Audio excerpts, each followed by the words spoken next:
ખરાબ રસ્તાને લઈને અમદાવાદીઓ અવારનવાર પરેશાન થતા હોય છે, ત્યારે શહેરના મેયર મીનાક્ષીબેન પટેલના વોર્ડની હાલત પણ શહેરના અન્ય વિસ્તારો જેવી જ છે। ત્યારે લોકોનો સવાલ થઈ રહ્યો છે કે શું મીનાક્ષીબેનને બિસ્માર રસ્તા નડતા નહીં હોય?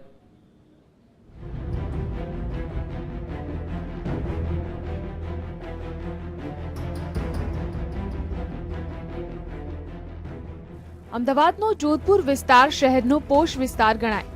પાછું આ વિસ્તારમાંથી જ શહેરના મેયર ચૂંટાઈ આવે છે, ત્યારે આ વિસ્તારના માર્ગોની હાલત ગામડા જેવી શા માટે છે તેવો સવાલ અહીં વસવાટ કરતા લોકોને થઈ રહ્યો છે। પ્રેરણા તીર્થ માર્ગ, અંબિકા 4 રસ્તા સહિતના વિસ્તારોના રસ્તાઓની બિસ્માર હાલત છે। વળી ક્યારે અહીં સ્ટ્રીટ લાઇટો પણ બંધ હોય તો લોકોની મુશ્કેલી બમણી થઈ જાય છે। હવે લોકો રસ્તાની રામાયણથી ત્રાહિમામ પોકારી ઉઠ્યા છે। આ 2 વર્ષથી રોડ આવો થાય, 1.5 વર્ષથી, પણ હજુ જો ના ખાડા બાડા કેટલા પડ્યા, કેટલી તકલીફો।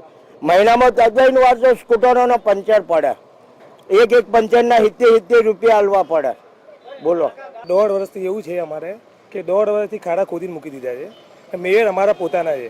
અત્યારે અમે કમ્પ્લેન કરીએ, અઠવાડિયામાં એક અમારા અહીંના સોસાયટીના ચેરમેન જાય છે, બહેનો જાય છે કે પાણીની પાઇપ ફોડી નાખે। અમારી સોસાયટીની ગટર લાઈન હતી એ પણ ફોડી નાખી, છતાં અમે 50 વખત જઈને આવ્યા જોધપુર વોર્ડમાં। જે મેયર અત્યારે છે મીનાક્ષીબેન પટેલ, એ અમારા જોધપુર વોર્ડના છે। અમે હાથ જોડીને કીધું કે સાહેબ અમારે સોસાયટીમાં પાણી ભરાય છે, પહેલાં અમારી લાઈન તમે જોઈન્ટ કરો, એ બી નથી કરી આલતા।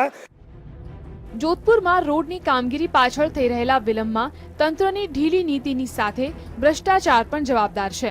આ અંગે મ્યુનિસિપલ કોર્પોરેશને 3 વ્યક્તિ સામે પગલાં પણ ભર્યા છે। જો રોડનું કામ ચોમાસા પહેલા પૂરું નહીં થાય તો સ્થાનિકોની મુશ્કેલીમાં ચોક્કસ વધારો થશે। ત્યારે સ્થાનિકો ચોમાસા પહેલા રોડનું કામ પૂરું કરવામાં આવે તેવી માંગ કરી રહ્યા છે।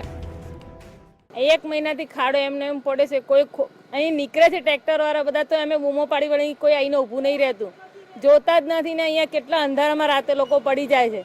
કોર્પોરેશનના વહીવટમાં ઠેકાણું નથી। આખા વર્ષથી ટોટલ જોધપુર વોર્ડમાં રોડ, ગટર તમામ જગ્યાએ ખોદી નાખ્યું છે અને આ લોકો કોઈ પણ કામ સંતોષકારક હજુ સુધી કરી શક્યા નથી। શહેરના અન્ય વિસ્તારોમાં બિસ્માર માર્ગ અને વરસાદ દરમિયાન ભૂવા પડવાની ફરિયાદો ઉઠતી રહે છે, ત્યારે હવે મેયરના વોર્ડમાં થઈ રહેલી કામગીરીથી સ્થાનિકો અસંતુષ્ટ છે અને ચૂંટણી પહેલા તેમને સેવેલી આશા ઉપર પણ જાણે પાણી ફરી વળ્યું છે। મહત્વનું છે કે ગત સ્ટેન્ડિંગ કમિટીના કોર્પોરેશને રોડ રીસર્ફેસ કરવા મસમોટો 103 કરોડનો ખર્ચ કરવાનો નિર્ણય કર્યો હતો, ત્યારે આ ખર્ચ બાદ લોકોને સારો રોડ મળશે તેવી આશા રાખીએ। કેમેરામેન જયેશ પટેલ સાથે ઝલક અધ્યારું, GSTV, અમદાવાદ।